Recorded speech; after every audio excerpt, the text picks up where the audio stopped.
تو وہ ہمارا ہی ہے یار. بالکل. ختم ہی ہو گئی یہ پلوانی. بالکل ایسی ایسی شردائیاں کوڑ رہے ہوتے تھے پلوان. ہاں تیل مل کے صبح صبح انہوں نے کھاڑا کھودنا, سہاگا پھیرنا.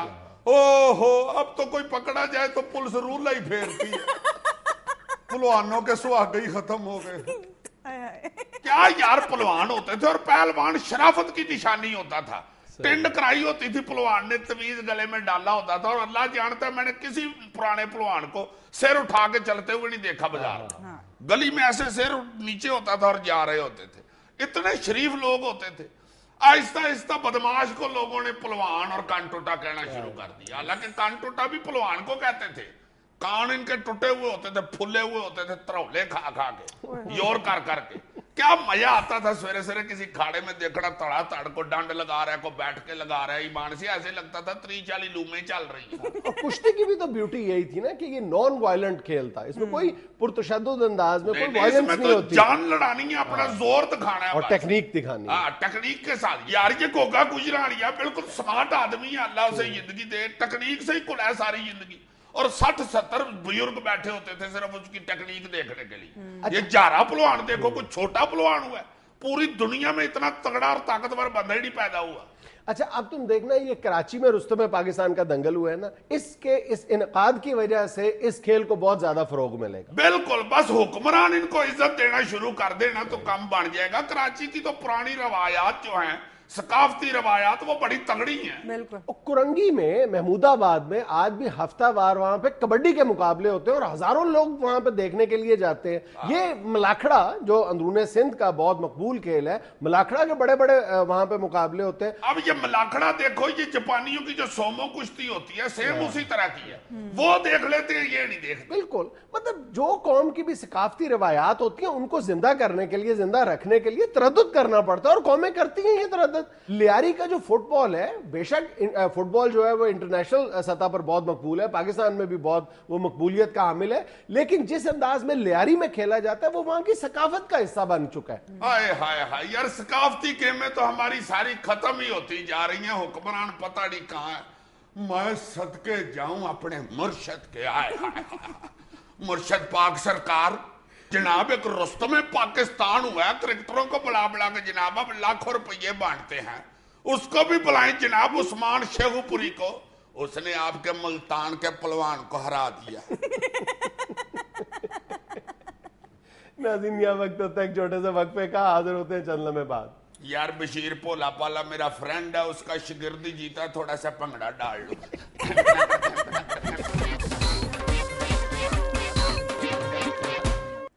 سر عزیزی صاحب آپ سے کچھ کہنا چاہ رہے ہیں اور آپ سے ڈر کے کچھ کہہ نہیں رہے.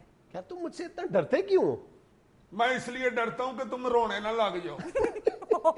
پڑھا لکھا بندہ بڑی جلدی رو پڑتا ہے, اور ڈنگر آدمی نہیں روتا.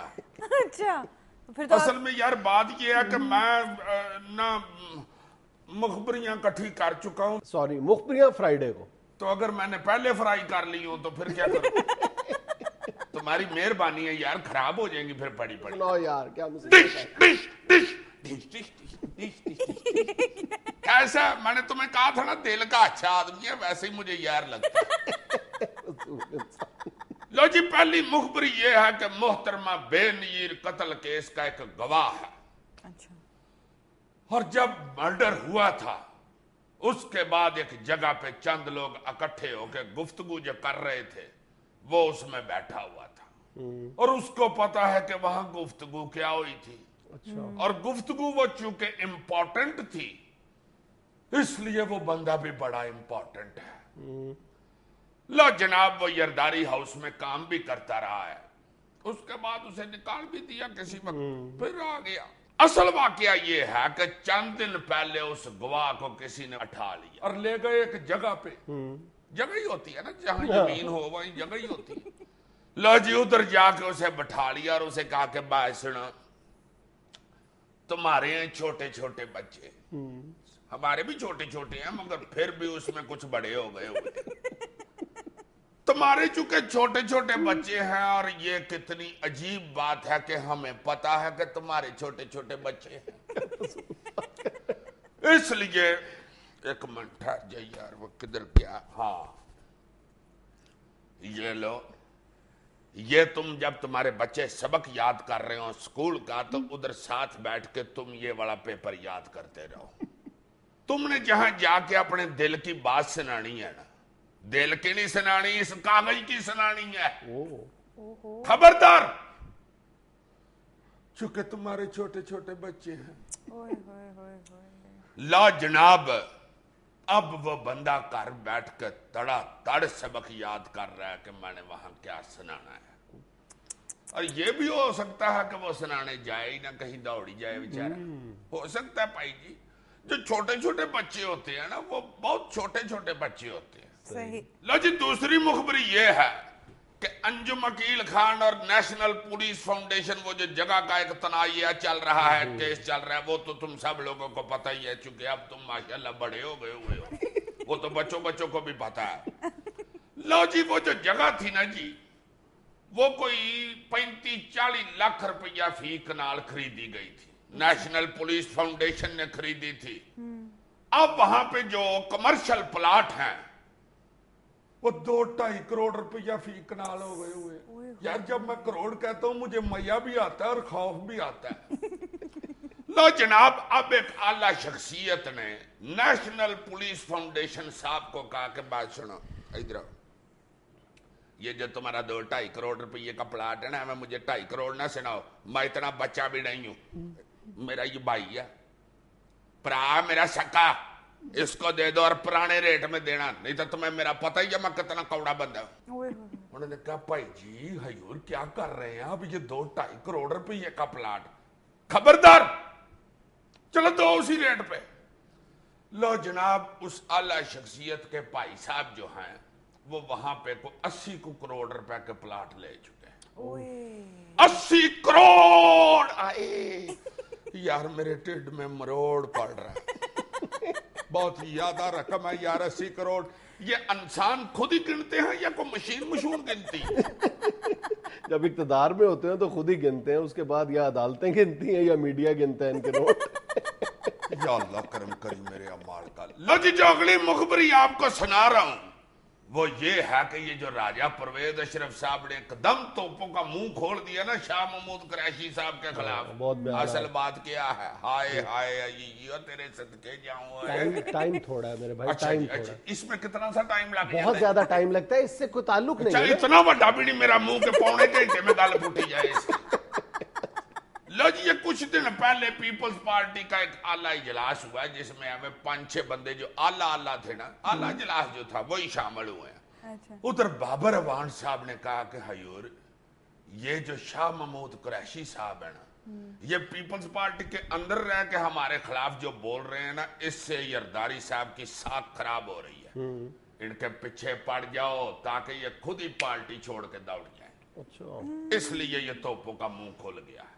دوسری طرف یہ جو امین فہیم صاحب کے اوپر الزام لگ گیا ہے اپنی وزارت میں کپڑے کا ٹی ٹانٹوں, سمجھا کرو, یہ 2-2.5 کروڑ روپیے کا, یہ بھی ایک سکیم ہے. بابر اعوان صاحب نے کہا کہ حضور یہ پارلیمنٹیرین کے صدر ہیں, ان کا کچھ ایسا کریں کہ یہ بھی خود ہی یا خاموش ہو جائیں یا دوڑ جائیں. اس کے بعد مجھے لگ رہا ہے کہ پارلیمنٹیرین کے صدر یا تو راجہ پرویز اشرف صاحب بنیں گے یا خود بابر اعوان صاحب. جلدی اور یار بریک لینے دو, یہ تو کہہ دیا کرو کہ واہ جی واہ, تم نے مار کا مارا. یہ بریک کے بعد ناظرین یہاں میں لینی ایک چھوٹی سی کمرشل بریک, حاضر ہوتے ہیں چند لمحے بعد. تو یہ تم نے بڑا مار کا مارا ہے. ناظرین یہاں اگلے لیتے چھوٹی سی بریک.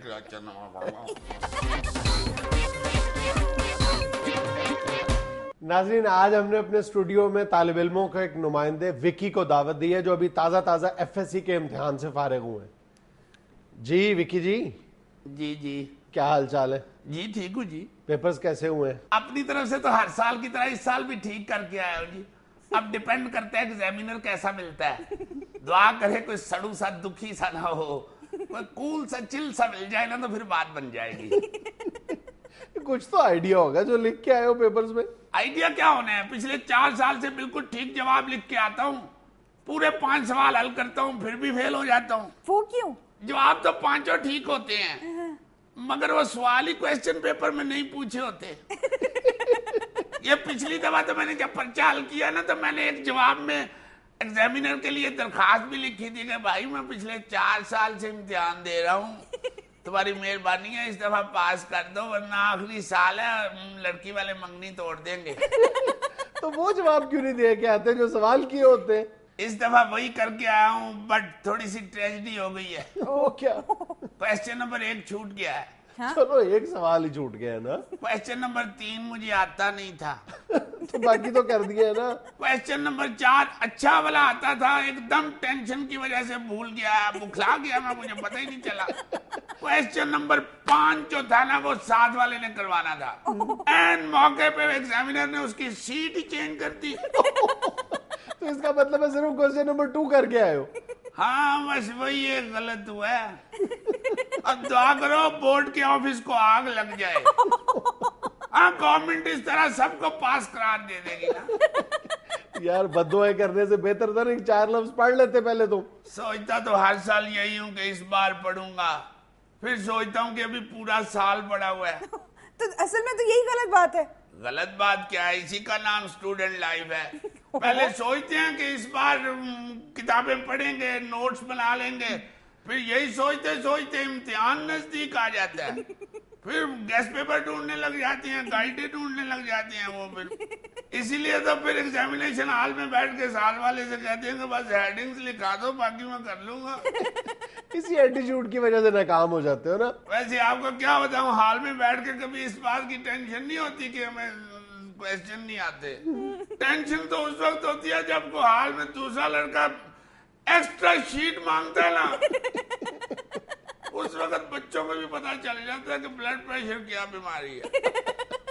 میں تو یہ سوچتا ہوں کہ مجھ سے تو ایک لفظ نہیں لکھا جا رہا, یہ کون سا کٹھے نام رہا ہے. یار اگر حالات اتنے برے تھے تو کس بیوقوف نے تمہیں ایف ایس سی کا مشورہ دیا تھا؟ بس بھائی جان ہر فیملی میں ایسے 2-4 فرد ہوتے ہیں جو آ کے کہتے ہیں پیرنٹس کو ایف ایس سی کرواؤ, اس کو ڈاکٹر بناؤ, بچوں کو ڈاکٹر بناؤ. سلمان انکل روز آ کے کہتے تھے میرے ابو کو, یہ ڈاکٹر بن جائے گا نا تو بہت عزت بنے گی. میں نے تو 3 ایڈیٹس جو فلم نہیں ہے عامر خان والی, وہ بھی لا کے 3-4 دفعہ پاپا کو دکھائی ہے. مجھے آگے سے کہتے کہ بیٹا یہ تو فلم ہے, تو کیا تیرا باپ بھی ایف ایس سی کرے گا.